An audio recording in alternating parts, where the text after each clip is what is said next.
इसमें देखिए कह रहा है कि दो compounds each containing only tin and oxygen. ठीक है, यहाँ पे कह रहा है कि दो कंपाउंड्स हैं जो सिर्फ टिन और ऑक्सीजन से मिलकर बने हुए हैं। अब यहाँ पे कंपाउंड्स ये क्या हो सकता है? अगर टिन है, अगर ये टिन है और एक ऑक्सीजन है, दो कंपाउंड्स बना रहा है ये, तो क्या क्या बना सकता है? अगर ये दोनों मिलेंगे, ये दोनों मिला दें और इन दोनों को भी कंपोजिशन मान लीजिए यहाँ पे 2 कर दिया इसका, तो एक क्या बनेगा? SnO, और दूसरा क्या बनेगा? SnO2। ये बनेगा। यहाँ पे देखिए यही कहा है कि टू कंपाउंड्स ईच कंटेनिंग, दो कंपाउंड्स हमारे बने जो ईच कंटेनिंग क्या कर रहे हैं? एक टिन और ऑक्सीजन, टिन और ऑक्सीजन से मिलकर बने हुए हैं। ठीक, अगर ये बने हुए हैं तो ये किस लॉ को फॉलो करते हैं? ये किस लॉ को फॉलो करेंगे? Law of multiple. पिछले वाले में शायद सर ने करवाया, शायद रेसिप्रोकल लगा दिया है, नहीं तो वो लॉ ऑफ रेसिप्रोकल हो ही नहीं सकता है। वहां पे 3 कंपाउंड्स की वो बात, 3 एलिमेंट्स की बात करते हैं।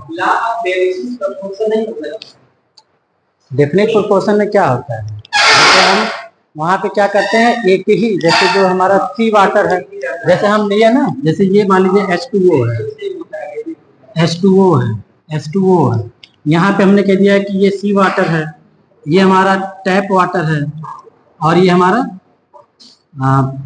रेन वाटर है। यहाँ पे देखिए सभी डिफिनेट कंपाउंड्स में है, लेकिन यहाँ पे क्या कह रहा है? यहाँ पे कह रहा है कि two compound each containing only tin and oxygen. हमने कहा कि ये हमारे दो कंपाउंड्स हैं जो, हाँ दो कंपाउंड्स ये हमारे बने जो सिर्फ क्या किसका किसमें, इसका जो है टिन और ऑक्सीजन से मिलकर बने हुए हैं, टिन और ऑक्सीजन से मिलकर बने हुए हैं। ये यहाँ पे देखिए, यहाँ पे जो परसेंटेज इन्होंने दिया है, परसेंटेज या तो ये रहा होगा कि ये 78.77 या 88.12 ये रहा होगा। ऑक्सीजन का परसेंटेज 21 रहा होगा और 11.88 ये रहा होगा। अब यहाँ पे अगर इन दोनों का रेशियो निकाल लें और इन दोनों का रेशियो निकाल लें तो एक सिंपल रेशियो हमारा आना चाहिए, और जो रेशियो आएगा वो जो हमारे कंपाउंड बन रहे हैं, इसमें देखिए जैसे आपका होता था ना SnCl2 और SnCl4, यहाँ पे क्या था, एक कंपाउंड का हमारा जो रेशियो है वो सेम रहता है, दूसरा उसके मल्टीपल में बनता है। वही चीज यहाँ पे भी बन रहा है। इसका भी देखिए टिन का रेशियो क्या है, दोनों का, दोनों कंपाउंड में सेम है, लेकिन ऑक्सीजन का मल्टीपल। तो यहाँ पे जो आपका सही होगा लॉ ऑफ मल्टीपल प्रोपोर्शन। ठीक है, यहाँ पे इन दोनों का रेशियो अगर लेंगे, यहाँ पे देखिए ये 78.77 है और 21.23, इन दोनों को ऐड करेंगे तो 100% बनेगा, 100% हो जाएगा। यहाँ पे भी 88.12 और 11.88, ये भी 100%, 100% में हमारा कंपाउंड बन रहा है ये। और यहाँ पे क्या हो रहा है, एक का मास सेम है, दूसरा उसका मल्टीपल है, तो लॉ ऑफ मल्टीपल प्रोपोर्शन का ये एग्जांपल है।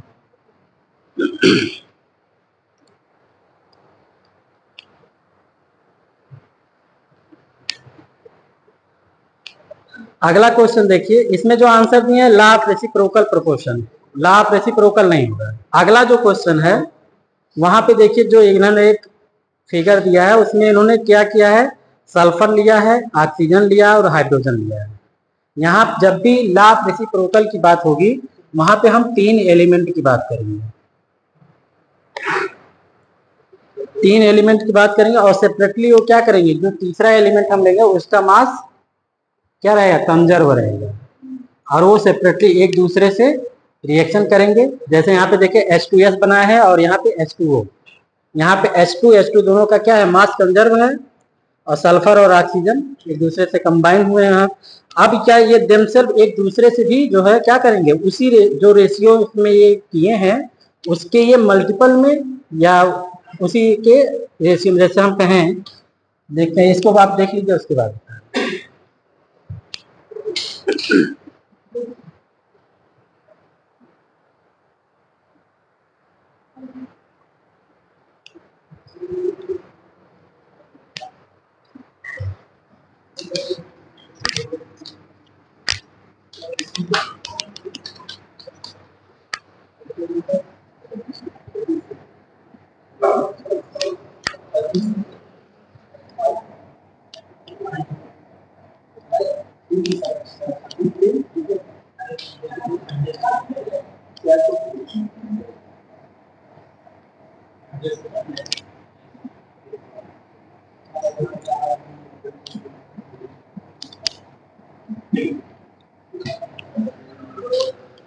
मिटा दें।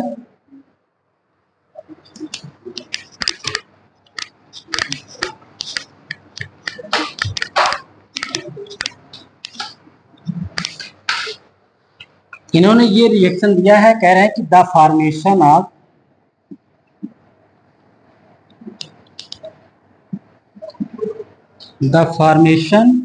Of SO2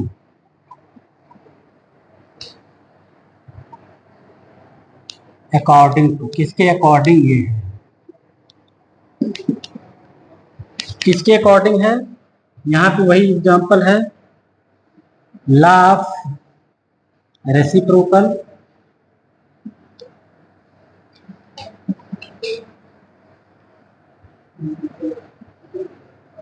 law of multiple, तीसरा है लॉ ऑफ डिफिनिट,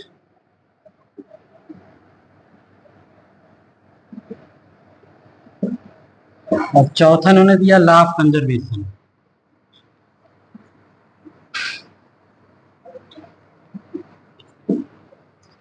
इन्होंने ये दिया है। अब यहाँ पे देखिए, इस वाले फिगर को आप देखिए, यहाँ पे देखिए H2 और H2, यहाँ पे क्या है, इसका मास, जो इसका मास है, रेसिप्रोकल में क्या कहता है, जब दो एलिमेंट किसी तीसरे एलिमेंट जिसका मास कंजर्व हो उससे सेपरेटली, मतलब अलग अलग एक दूसरे से रिएक्शन करते हो, और उसके बाद जिस रेशियो में ये इससे करेंगे, या तो उस रेशियो में या उसके मल्टीपल के रेशियो में ये अपने, जब ये दोनों आपस में रिएक्शन करेंगे तो उसके, या तो जो इन दोनों का रेशियो होगा, ठीक है, इन दोनों के रेशियो में जो उन्होंने किया है रिएक्शन, उस या तो उसी के रेशियो में या उसके मल्टीपल के रेशियो में ये रिएक्शन करना चाहिए। अब यहाँ पे देखिए, यहाँ पे क्या है, H2 तो H2 तो दोनों में सेम है। सल्फर का अगर हम लेंगे तो सल्फर 32 होता है, यहाँ पे क्या है, ये ऑक्सीजन हमारा 16 हो जाएगा। इन दोनों का रेशियो निकालेंगे, कितना आ जाएगा, 2:1 आ जाएगा। यहाँ पे अगर ऐसे ये मास का हम ले रहे हैं ना, लेकिन अगर हम उसका ले रहे हैं कि देखिए यहाँ पे क्या है, एक सल्फर है, एक ऑक्सीजन से इसने रिएक्शन किया। यहाँ पे देखिए, यहाँ पे क्या कर रहा है, इसके मल्टीपल, एक तो सल्फर एक है लेकिन ऑक्सीजन की दूसरा जो एलिमेंट है उसके मल्टीपल में कर रहे हैं। तो ये लॉ हमारा कहाँ पे आएगा, लॉ ऑफ रेसिप्रोकल में आएगा। तो आपका यहाँ पे ऑप्शन जो सही होगा लॉ ऑफ रेसिप्रोकल में, यानी पहला वाला ऑप्शन। यहाँ पे एक चीज जैसे ध्यान ये भी दीजिएगा कि बस जब लॉ ऑफ रेसिप्रोकल की बात करेंगे तो हमारा क्या होगा, 3 एलिमेंट हमारे रहने चाहिए।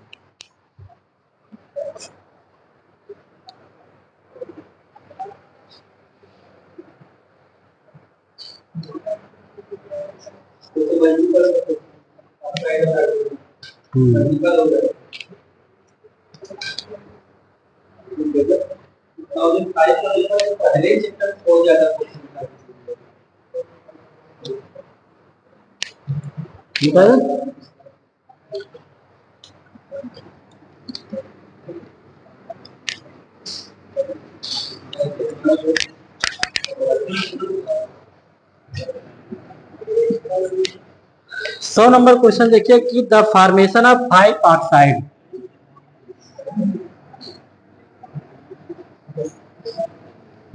Formation of 5 oxide of nitrogen.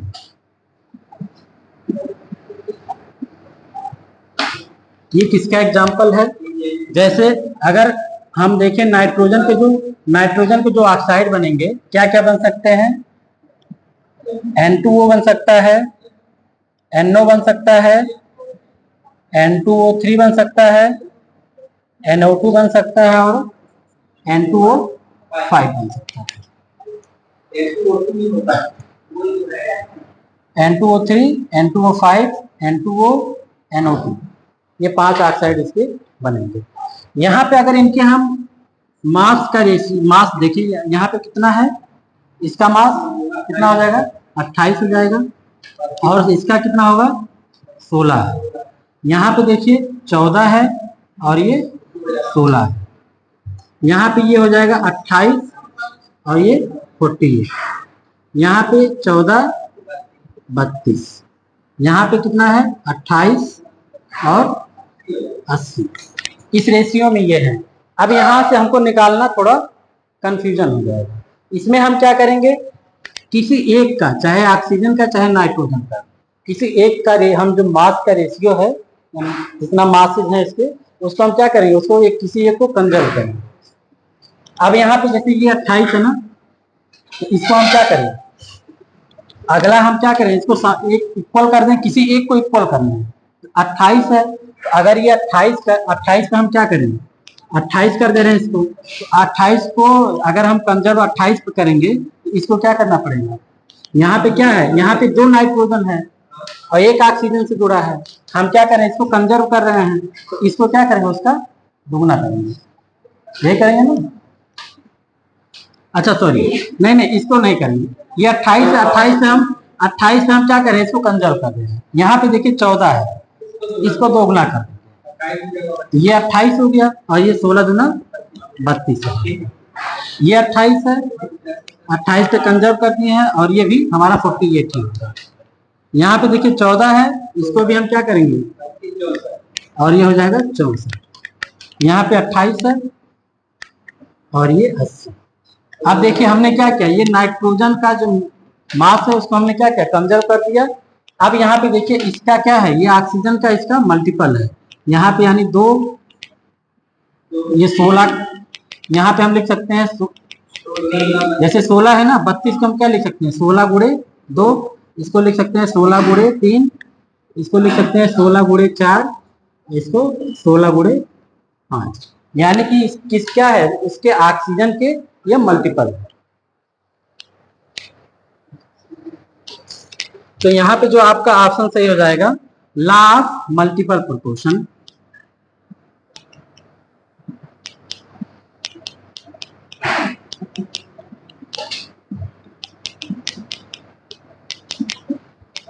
ये वाला ऑप्शन आपका सही हो जाएगा, पहला ही इसमें पहला ऑप्शन दिया है, लॉ ऑफ मल्टीपल प्रोपोर्शन।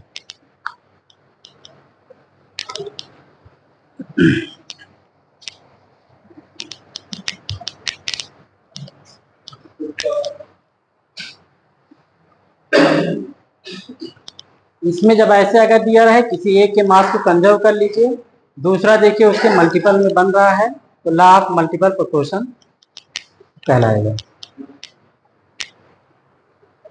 अगला क्वेश्चन देखिए 101, कह रहे हैं कि it is impossible to measure simultaneously the exact position and exact momentum.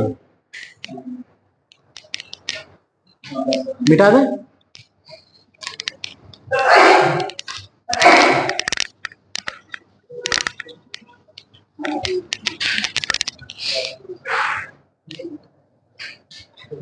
एक क्वेश्चन कह रहा है कि it is impossible to measure simultaneously the exact position and exact momentum of a body as a small electron। हाँ, Heisenberg ये क्या हो जाएगा,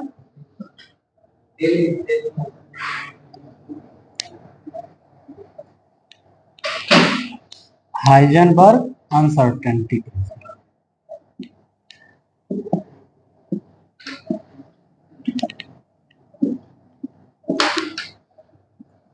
delta x into delta P is greater than और इक्वल टू एच अपान 4 पाई, या हम कहें कि अगर हम एच बार बाई अपान 2 पाई। यहाँ पे इनका कहना है कि अगर जैसे डेल्टा एक्स है डेल्टा पी है, इन दोनों के एक साथ हम निर्धारण नहीं कर सकते हैं।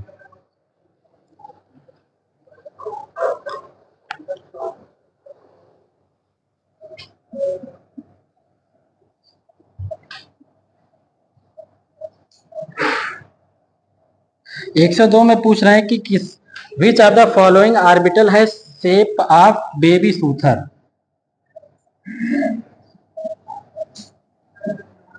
बेबी सूथर शेप किसका होता है, ये पूछ रहे हैं। इसमें इन्होंने ऑप्शन दिया है dz स्क्वायर, दूसरा dx² माइनस वाई स्क्वायर, तीसरा dxy और चौथा dyz। बेबी सूथर हमारा क्या होगा, dz स्क्वायर होता है। अब अगर हम इसमें देखें dxy dyz dzx dx square Y square और dz स्क्वायर का शेप देखें कैसे बनेगा ये। जैसे ये हमारा x एक्सिस है, हमने इसको y माना, तो हम dxy का अगर निकालेंगे dxy का, तो dxy का मतलब होता है कि ये क्या होगा, एक्सिस पे ना होके इनके बीच में हमारा लोब बनेगा।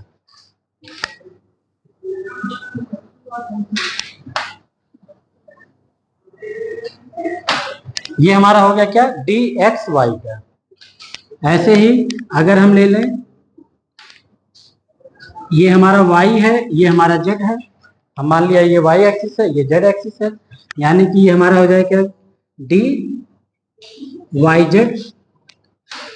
हमने ये ले लिया एक्स वाई वाई जेड, तो वाई जेड में भी क्या होगा, इसके बीच में ही लोग हमारे डंबल जो हमारा बनता है, डबल डंबल शेप होता है, और ये इनके बीच में ही बनते हैं।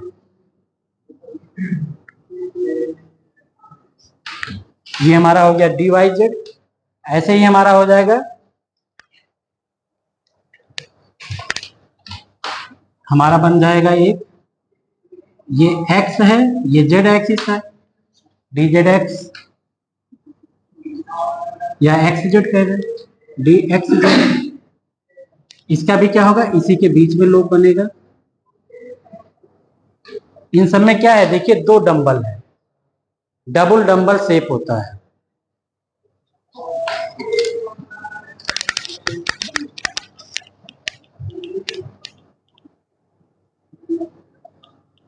ये एक्स एक्सिस, ये वाई एक्सिस, यहाँ पे D X square minus Y square. D X square minus Y square का मतलब होता है कि जो हमारे लोब बनेंगे वो इनके एक्सिस पे बनेंगे। एक्स का मतलब ये इनके एक्सिस पे बनेगा, इनके एक्सिस पे बनेगा, ये बनेगा इनके एक्सिस पे,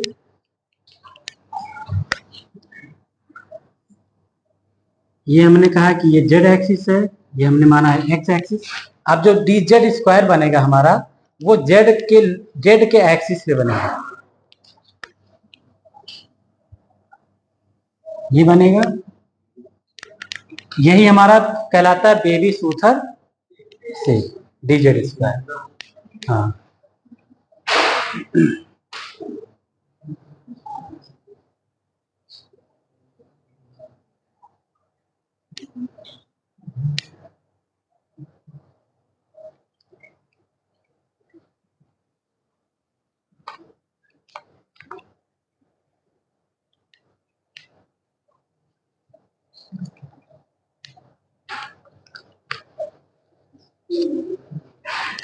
अगला question, the principal quantum number of an atom indicates.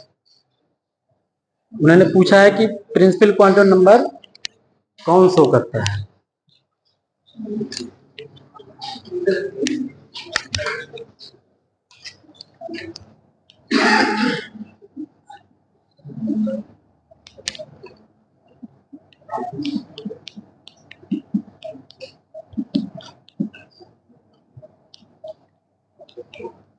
The principal quantum number of an atom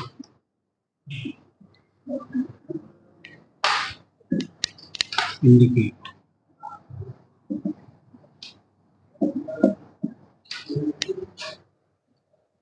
मिटा दे इसको।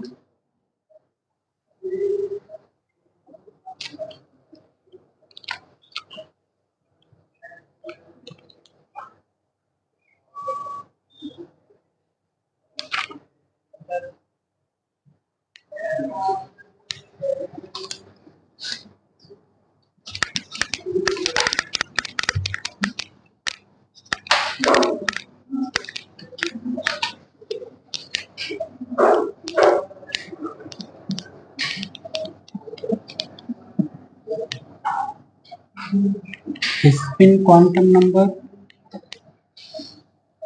दूसरा ओरिएंटेशन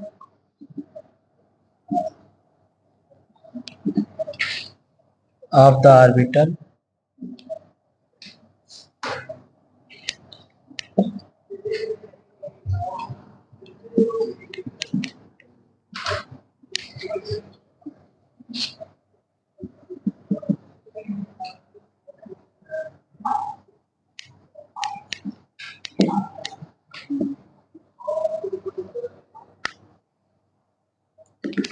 चौथा orbital angular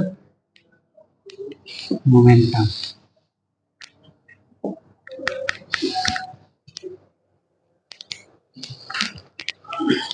spin quantum number कौन शो करता है? एस। ओरिएंटेशन कौन शो करता है? एम। ये एम करता है। Magnetic quantum number, size of an orbital N, ये प्रिंसिपल क्वांटम नंबर, और ऑर्बिटल एंगुलर मोमेंटम एल, यानी कि ये हो जाएगा एजीमुथल क्वांटम नंबर। एजीमुथल, तो यहाँ पे आपका साइज, प्रिंसिपल क्वांटम नंबर को साइज ऑफ एन ऑर्बिटल, ऐसे क्वेश्चन घुमा के ऐसे ही पूछ सकता है कि एन जैसे प्रिंसिपल क्वांटम नंबर दे दिया, वो क्या शो करता है। तो यहाँ पे आपको याद होना चाहिए साइज ऑफ एन ऑर्बिटल को वो शो करता है। हाँ, एनर्जी भी शो करता है।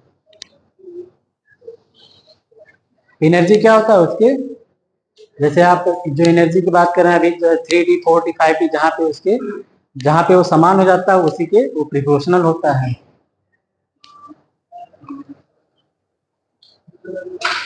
अभी देखिए इस पे जो angular magnetic orientation of the orbital in space, जब मैग्नेटिक क्वांटम नंबर आप लेते हैं तो वहां पे अगला क्वेश्चन जब 106 वाला देखेंगे तो मैं m/h/2 के मल्टीपल होता है। ये क्वेश्चन भी पूछा है।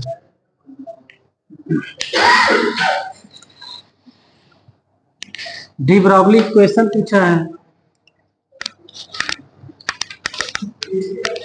2005 का पेपर, बहुत आसान है। बहुत आसान। हाँ हाँ सर, हाँ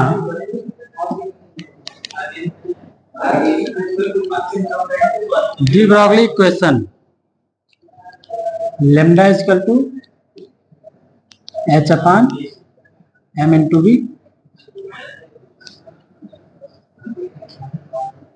या इसको हम लिख सकते हैं h/p।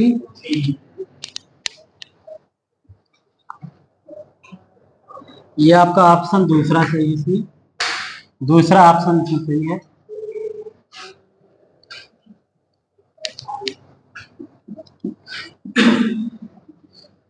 एक 105 क्वेश्चन कह रहा है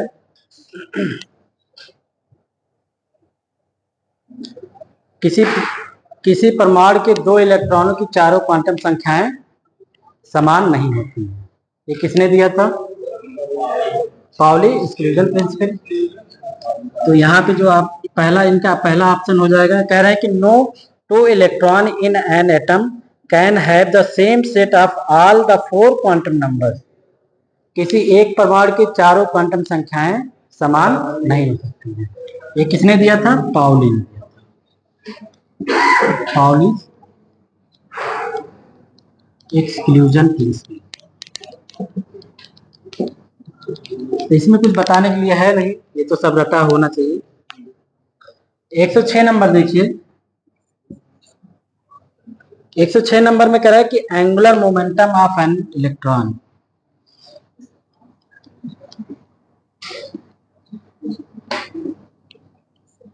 angular momentum of an electron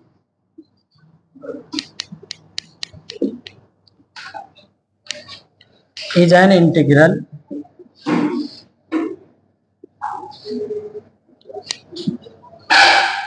multiple of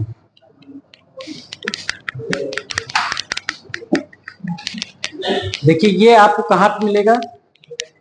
ये आपको मिलता है जब आप ये वाला है, हाँ, मैग्नेटिक क्वांटम नंबर आप पढ़ेंगे, वहां पे जीमान इफेक्ट जब पढ़ते हैं, ठीक है, जब किसी चुंबकीय क्षेत्र के एलॉन्ग, चुंबकीय क्षेत्र के एलॉन्ग जब हम उसके एंगुलर मोमेंटम निकालते हैं तो वहां पे एंगुलर मोमेंटम क्या होता है, m इंटू एच अपान 2 पाई का मल्टीपल होता है।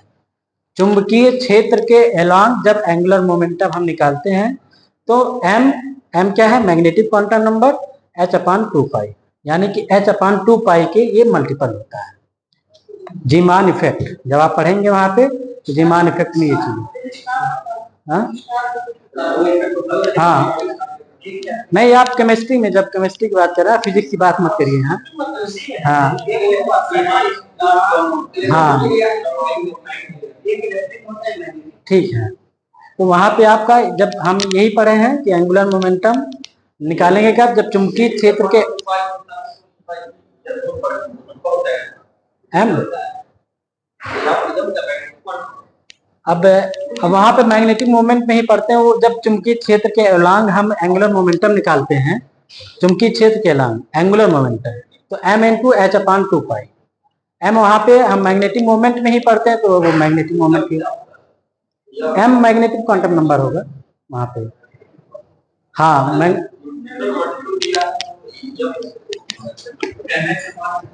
नहीं वो तो ठीक है, ये मैं दिखा दे रहा हूँ।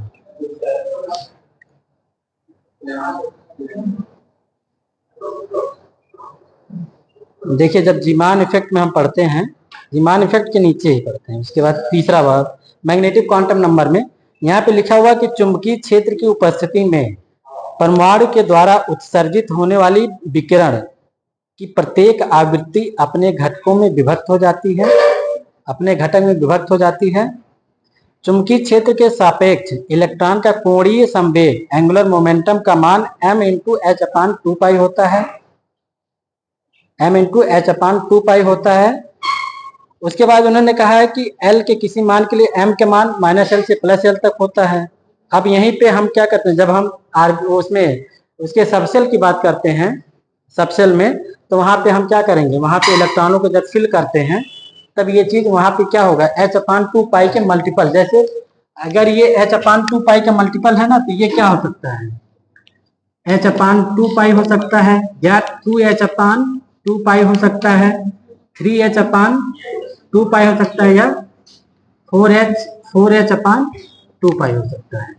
अब इन दोनों का डिफरेंस भी निकालेंगे, इन दोनों का डिफरेंस भी निकालेंगे तो भी h अपान 2 पाई है, ठीक है। तो ये चीज है, इसको आप मत लगाइए, हटा दें। लेकिन ये जो किताब में लिखा हुआ, किताब की भाषा ये चीज कह रही है, हमने वहां पे ये चीज पढ़ा इसलिए मैंने ये बता दिया। अब ये तो है ही है कि एंगुलर जो इंटीग्रल मल्टीपल किसका होता है, h अपान 2 पाई। हाँ यहाँ पे ये क्या होगा, ये यहाँ पे हो सकता है कि NH अपान 2 पाई, NH अपान 2 पाई का मतलब n का जहाँ पे आप एक एक बढ़ाते चले जाइए तो उसका मल्टीपल ये होता चला जाएगा। तो यहाँ पे जो आपका ऑप्शन सही होगा, चौथा वाला option h upon 2 pi.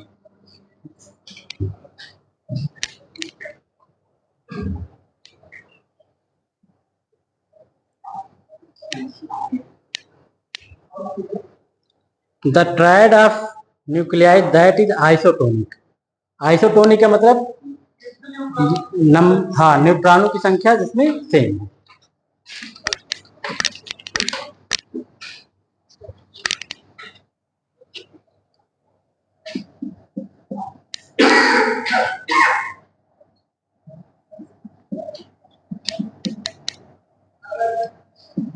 The triad of nuclei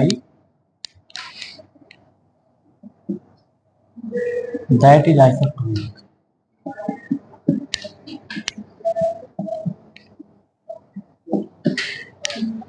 अब इसमें आइसोटोनिक में देखिए नंबर ऑफ इलेक्ट्रॉन, जैसे अगर कहीं दिया हुआ है जेड, यहाँ पे हम कहें कि अगर कोई एक्स दिया है, इसका एटॉमिक नंबर जेड है और इसका एटॉमिक भार ए है, तो नंबर ऑफ न्यूट्रॉन हम कैसे निकालेंगे,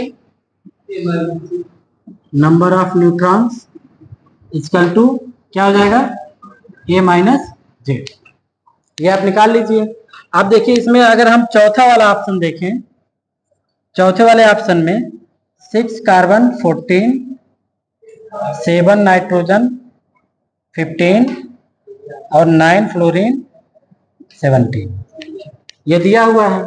अब यहाँ पे नंबर ऑफ न्यूट्रॉन निकाल लीजिए। Number of neutron A minus Z, 14 में से 6 जाएगा, यहाँ पे आ जाएगा 8, यहाँ पे 15 में से 7 जाएगा, यहाँ भी आ जाएगा 8, और 17 में से 9 जाएगा, यहाँ भी 8। यानी कि नंबर ऑफ न्यूट्रॉन क्या है, सभी में सेम है, यानी कि ये क्या होगा, आइसोटोनिक होगा।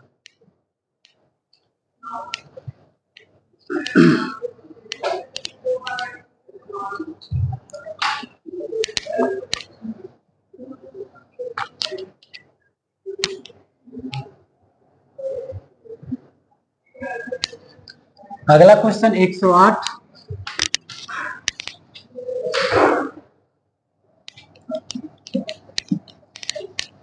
when alpha particle are sent, alpha particle are sent through a thin foil,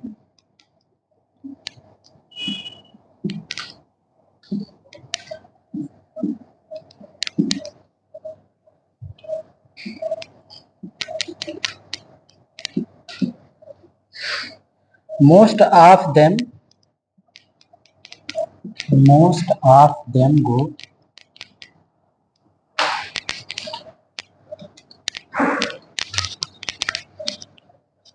straight forward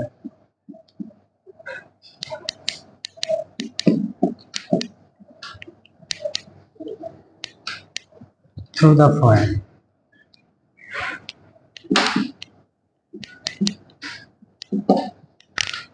alpha particle की प्रकीर्णन किसने किया था? हाँ, रदरफोर्ड ने।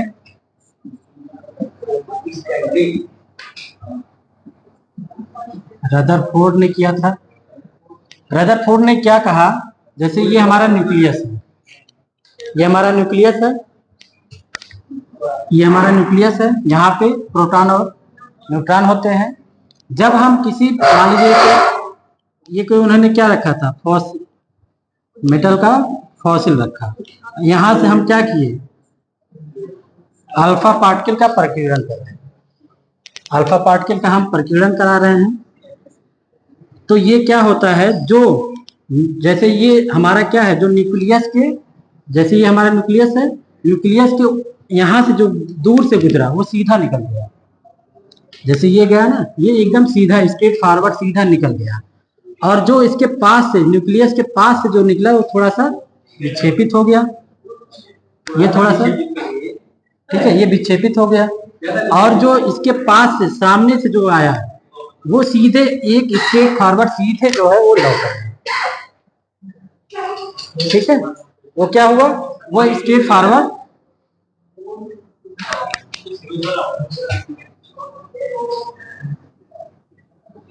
अरे भाई ये ठीक है, हम यहाँ से दूसरा कर दे रहे हैं, ये जाएगा, ये थोड़ा हल्का विक्षेपित होगा, ये चीज था। तो उन्होंने क्या कहा कि जब ये न्यूक्लियस है, यहाँ पे हमारा क्या है, प्रोटॉन और न्यूट्रॉन है, यानी कि यहाँ पे कोई चीज है जो क्या कर रही है, उसको रिपेल कर रही है, और जो ये सीधे निकल जा रहे हैं, यानी कि यहाँ पे क्या है, न्यूक्लियस में स्पेस है, हाँ हाँ, रिक्त स्थान है, जिसके कारण हमारा जो अल्फा पार्टिकल है वो क्या कर रहा है, वो सीधा स्ट्रेट फॉरवर्ड हमारे निकल जा रहा है। तो यहाँ पे आपका जो ऑप्शन सही होगा, most part of the atom is empty space. यहाँ पे देखिए मोस्ट पार्ट, सबसे ज्यादा ये जो पार्ट है इतना, ये क्या है, लगभग एम्प्टी है, ये हमारा क्या है, एम्प्टी है, खाली है, ये पार्ट हमारा एम्प्टी है। अब बीच में ही हमारा न्यूक्लियस है जो क्या कर रहा है, अल्फा पार्टिकल को रिपेल, सीधा रिपेल कर दे रहा है। तो यहाँ पे जो आपका ऑप्शन सही होगा, दूसरा वाला ऑप्शन आपका सही हो जाएगा, most part of the atom is empty.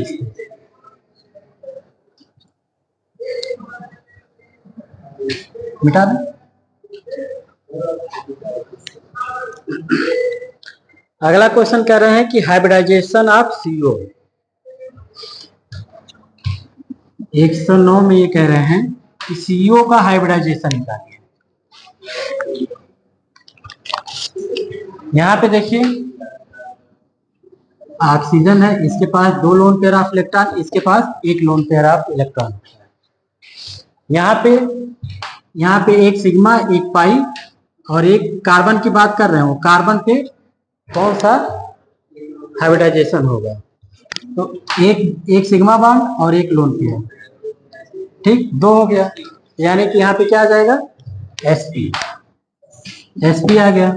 अगर आप दूसरे तरीके से आपको निकालना है, कार्बन के वास्तव कोश में कितने इलेक्ट्रॉन होते हैं?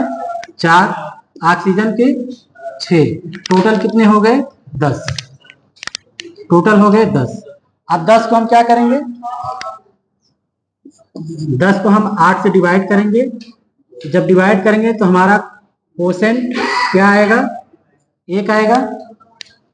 8 एक कम 8 और रिमाइंडर क्या बचेगा? यहाँ पे 2 बचेगा। 2 को फिर हम क्या करेंगे? 2 को फिर 2 से डिवाइड करेंगे। अब यहाँ पे कोसेंट क्या आ जाएगा? 1। रिमाइंडर हमारा क्या आएगा? 0। हम रिमाइंडर कौन लेते हैं? रिमाइंडर हम जो लास्ट वाला रिमाइंडर होता है उसको हम काउंट करते हैं। यहाँ पे हम क्या करेंगे? अगर हम इसको कहें कोसेंट 1 है, ये कोसेंट 2 है। Quotient 1 plus quotient 2 plus remainder, remainder जो लास्ट वाला है वो, इसको हम जोड़ लेंगे। 1 + 1 + 0 = 2, यानी कि क्या आ जाएगा? sp। ठीक है।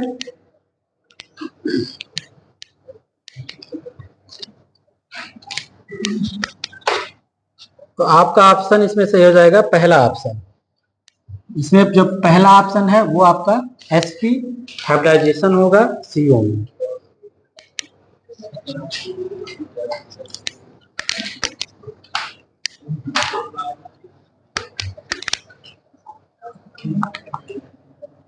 एक 110 देखिए, 110 में स्ट्रक्चर ऑफ अमोनिया पूछे। हाँ हाँ हाँ, स्ट्रक्चर ऑफ अमोनिया, अमोनिया का स्ट्रक्चर ये पूछ रहे हैं। अगर यहाँ पे ये देखिए, इसके पास नाइट्रोजन के पास 1 लोन पेयर ऑफ इलेक्ट्रॉन और 3 हाइड्रोजन से ये जुड़ा हुआ है। यहाँ पे हाइब्रिडाइजेशन निकालेंगे, क्या आ जाएगा? sp3 आएगा। sp3 आएगा। यहाँ पे जो शेप होता है इसका ट्राइगोनल पिरामिडल होता है।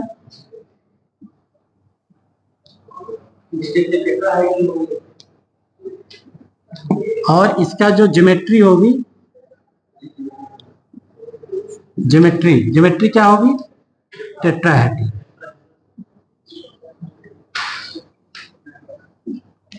टेट्राहेड्रल। अब स्ट्रक्चर पूछें या शेप पूछें, चाहे स्ट्रक्चर हो, चाहे स्ट्रक्चर लिखे हो या शेप लिखे हो, बात एक ही है। चाहे स्ट्रक्चर पूछें चाहे शेप पूछें, तो आपका क्या हो जाएगा? पिरामिडल।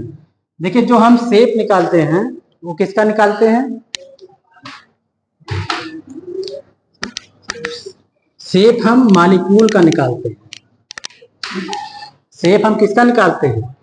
शेप हम मॉलिक्यूल का निकालते हैं, मॉलिक्यूल का। और जो ज्योमेट्री निकालते हैं वो किसका निकालते हैं? वो ऑर्बिटल का निकालते हैं। जो ज्योमेट्री निकालते हैं वो ऑर्बिटल का निकालते हैं। मॉलिक्यूल का मतलब यहाँ पे देखिए, मॉलिक्यूल में कितने से ये जुड़ा हुआ है, हम ये देखेंगे। ज्योमेट्री जब देखते हैं तो हम ये देखते हैं कि नाइट्रोजन है, इसके पास कितने, ये क्या है? इसके पास 1 lone pair of electron, 1 hydrogen से इधर जुड़ा हुआ है, 1 हाइड्रोजन से इधर जुड़ा हुआ है और 1 हाइड्रोजन से इधर जुड़ा हुआ है। ठीक, ये जुड़े हुए हैं। जब इसको हम इसका स्ट्रक्चर वो बनाते हैं तो ये बनता है कैसे बनता है? टेट्राहेड्रल में ऐसे कुछ करके बनता है ना। हाँ, तो ये इसका जो है आपको ज्योमेट्री आपकी ये दिखेगी। ज्योमेट्री हम ऑर्बिटल की निकालते हैं और जो शेप निकालते हैं वो मॉलिक्यूल का निकालते हैं। ये चीज ध्यान दीजिएगा।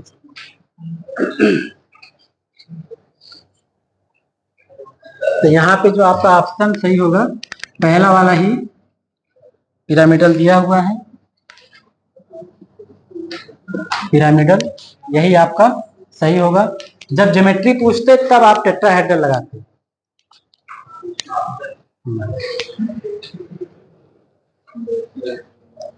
अगला देखिए 111 नंबर, इसमें पूछ रहे हैं कि स्ट्रक्चर हाइब्रिडाइजेशन ऑफ नहीं, हाँ कैसो है, हाँ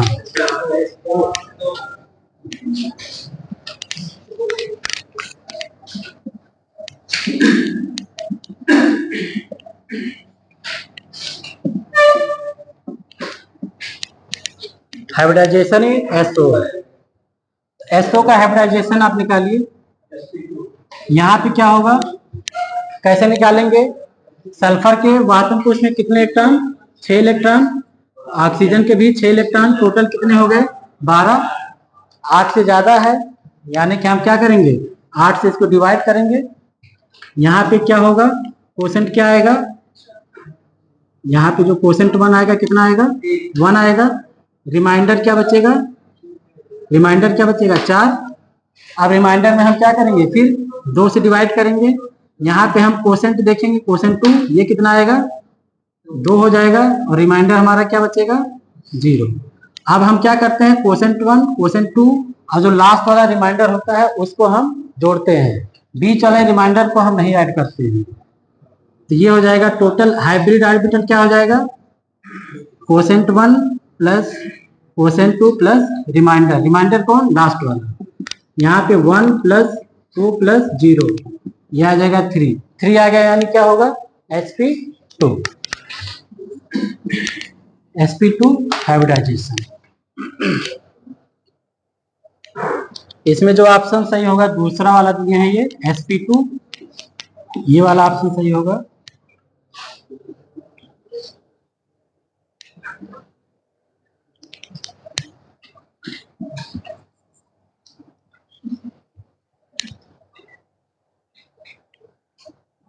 Who proposed that the orbits of the electron in the atom are elliptical? किसने कहा था, सोमरफील्ड ने कहा था। इसमें कुछ बताने के लिए है नहीं, आपको डेफिनेशन यही है उनका। सोमरफील्ड ने कहा था कि क्या होगा एलिप्टिकल होगा।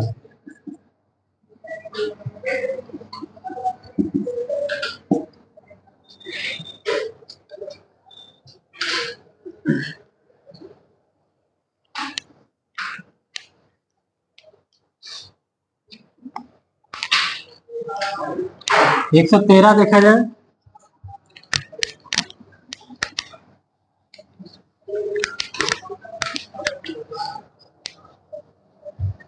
एक 113 में ये क्या कह रहे हैं कि when photon of energy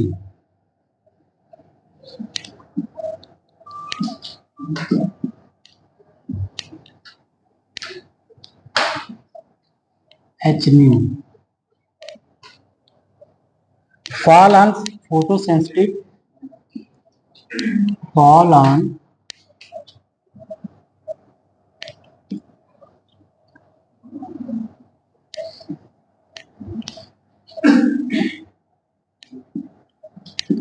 photosensitive metal surface of work,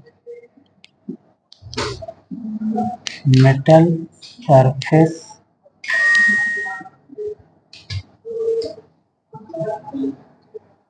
work function h nu।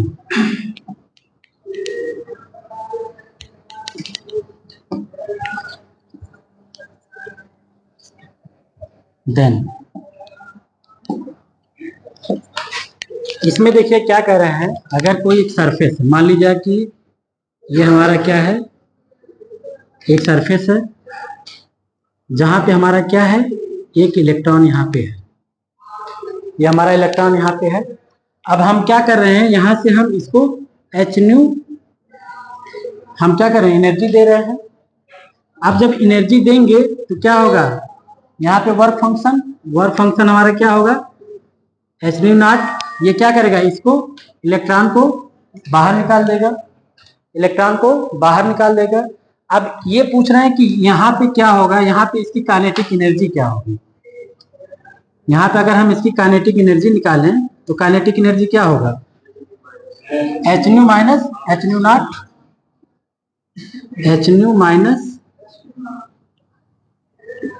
H new not. जैसे हम कहें कि यहाँ पे हमने 10 इतना 10 हमने क्या किया, इतना एनर्जी हमने दिया, ठीक है। अब यहाँ पे क्या हुआ, जो एनर्जी जो इसको निकालने में एनर्जी जो खर्च होगी लगभग 8 हो गई, 8 खर्च हो गई, बचा कितना, यानी काइनेटिक एनर्जी हमारा कितना बचेगा, 2, तो वही उसकी काइनेटिक एनर्जी हो जाएगी।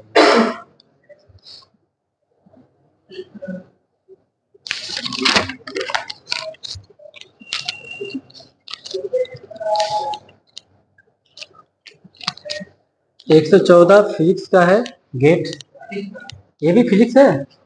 कर सकते हैं मॉडर्न। हाँ वो तो मॉडर्न केमिस्ट्री का है, ये तो उसमें पढ़ेगी। दोनों का है, वैसे केमिस्ट्री में भी हम पढ़ते हैं ये चीज। अगला 114 तो गेट का है, तो फिजिक्स का ही है। 115 क्वेश्चन देखिए, कह रहा है कि कौन सेमीकंडक्टर है।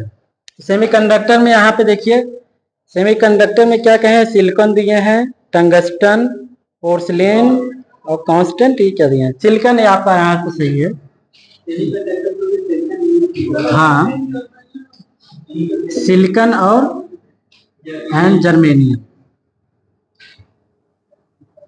जर्मेनियम हम वैसे यूज करते हैं किसमें, सेमीकंडक्टर में।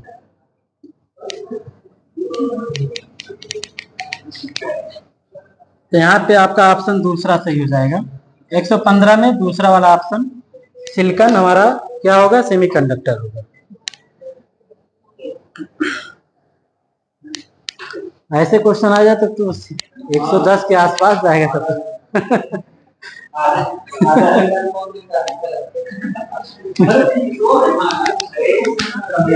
अरे केमिस्ट्री की बात कर रहे हैं। अरे केमिस्ट्री आधे घंटे में हो जाएगा।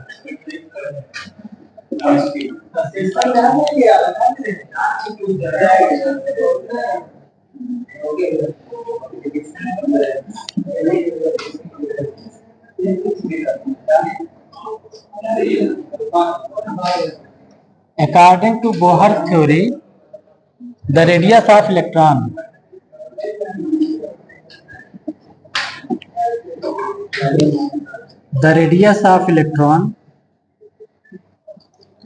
described by principal quantum number.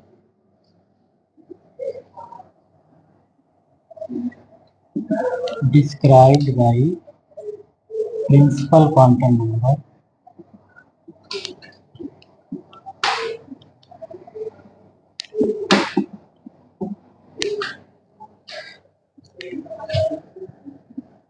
and atomic number J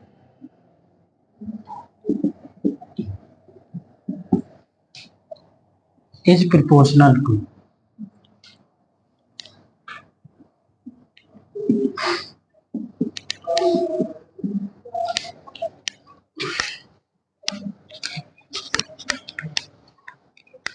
radius.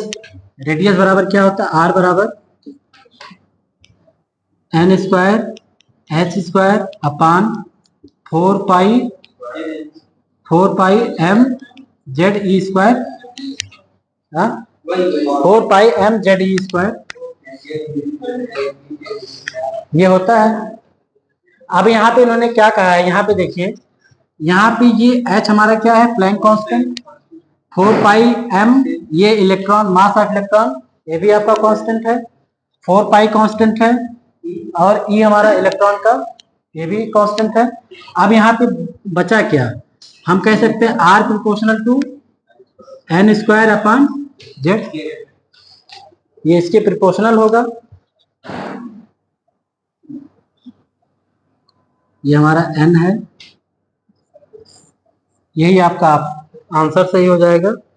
Answer इसमें कौन सा दिए हैं, चौथा वाला ऑप्शन देखिए। यहाँ पे डी क्या लिखे हैं, डी कुछ ऐसे लिखे हैं, हाँ, तो यहाँ पे आपका N square upon Z square D वाला ऑप्शन यानी चौथा ऑप्शन आपका इसमें सही है। हाँ, हो सकता है हम इसके आगे कौन, लेकिन कांस्टेंट हम अगर कांस्टेंट लगाएंगे तो प्रोपोर्शनल नहीं लगाएंगे। हाँ, वो ऑप्शन चौथा की जगह जैसे ए बी सी डी लिखते हैं ना, तो वो डी आ गया,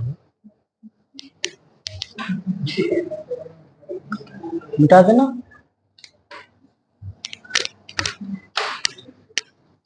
एक 117 नंबर क्वेश्चन देखिए, इसमें कह रहे हैं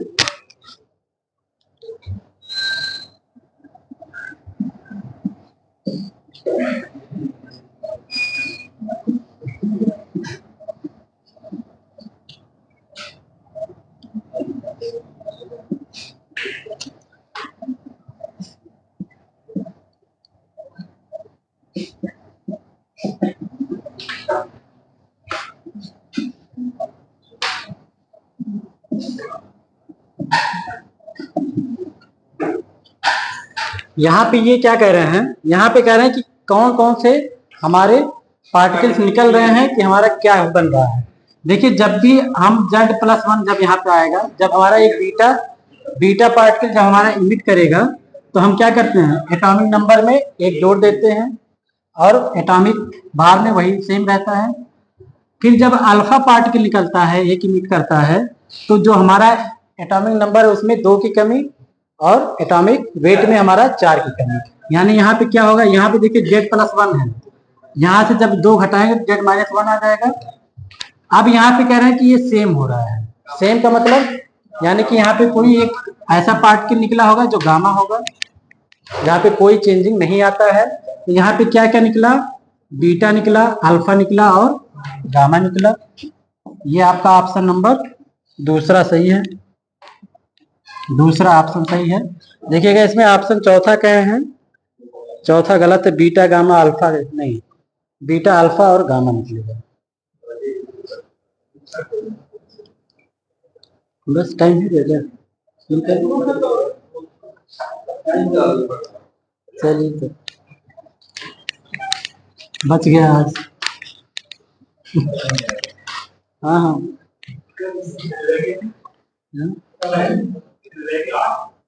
हाँ, 6-7 बचे हैं, 1 2 6-7 बचे हैं। चलिए कल हो जाएगा।